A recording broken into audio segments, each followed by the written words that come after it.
Hello, ayan, may baby girl kami, si baby Amara.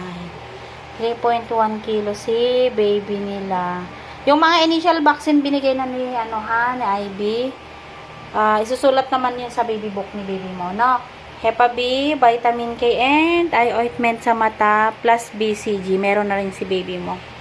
Ayan, ang bait-bait naman yan. Ayan, oh.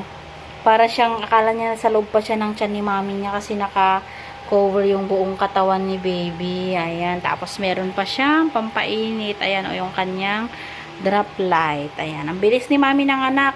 Pagdating dito, ano na siya? Fully na siya. Ayan. 3.1 din si baby. Pinanganak ng 9:18. Tama, 9:18 p.m. Ang cute, oh. Ang syoko-syoko ng katawan.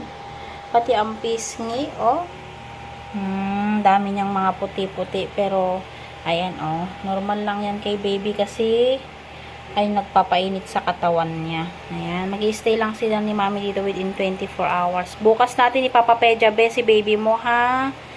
Yan, congrats. Tapos na sila, karaos na nila ni mami.